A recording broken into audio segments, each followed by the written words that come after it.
1971లో India Pakistan యుద్ధం గురించి మీకు తెలుసా? ఈ యుద్ధంలో భయంతో పాకిస్తాన్ ఆర్మీ 90,000 మంది ఇండియాకి సరెండర్ అయిపోయింది. పాకిస్తాన్ ఇండియా మీద సడన్ గా యుద్ధం స్టార్ట్ చేసింది. పాకిస్తాన్ సపోర్ట్ గా యుఎస్ఏ, చైనా, యూకే వంటి దేశాలు ముందుకు వచ్చాయి. ఈ యుద్ధంలో ఇండియా ఓడిపోతే ఇండియాని రూల్ చేయొచ్చు అని ఆలోచించి 4 దేశాలు ఇండియా పైన అటాక్ చేయడానికి ప్లాన్ చేశాయి. వీళ్ళ ప్లాన్ ప్రకారంగా వెస్ట్ సైడ్ నుంచి యుఎస్ఏ ఆర్మీ రౌండ్ అప్ చేశారు. నార్త్ సైడ్ నుంచి యూకే ఆర్మీ రౌండ్ అప్ చేశారు.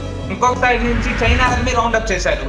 వీళ్ళ సపోర్ట్ చూసుకొని పాకిస్తాన్ ఇండియా మీదకి దాడి చేసింది. ఇంకా ఇండియా పని అయిపోయింది అనుకునే సమయంలో అరేబియన్ సీ నుంచి షిప్స్ అండ్ సబ్మరీన్స్ వచ్చాయి. యూకే, యుఎస్ఏ, చైనా కంటే పెద్ద పెద్ద వెపన్స్ తో వచ్చారు. వాళ్ళే మన సోదరుడైన రష్యన్ కంట్రీ ఇండియాకి సపోర్ట్ గా నిలిచారు. ఇండియాతో యుద్ధం చేస్తే రష్యాతో చేసినట్లే అని యూకే, యుఎస్ఏ, చైనాకి వార్నింగ్ ఇచ్చారు. ఇది చూసి ఆ 3 దేశాలు వెనక్కి వెళ్లిపోయాయి తాకు ముడుచుకొని. కానీ ఆల్రెడీ ఇండియాలోకి ఎంటర్ అయిన పాకిస్తాన్ ఆర్మీని ఇండియన్ ఆర్మీ రౌండ్ అప్ చేసింది. దీంతో 90,000 మంది పాకిస్తాన్ ఆర్మీ గన్స్, వెపన్స్ కింద పడేసి ఇండియా ఆర్మీకి సరెండర్ అయిపోయారు. కష్ట సమయంలో సపోర్ట్ చేసిన రష్యాకి ఎలాంటి ప్రాబ్లమ్స్ లో అయినా, ఎలాంటి సిచ్యువేషన్ లో అయినా ఇండియా ఎల్లప్పుడూ సపోర్ట్ చేస్తూనే ఉంటుంది. రోజు ఇలాంటి ఇన్ఫర్మేటివ్ వీడియోస్ చూడడానికి మన ఛానల్ సబ్స్క్రైబ్ చేసుకోండి.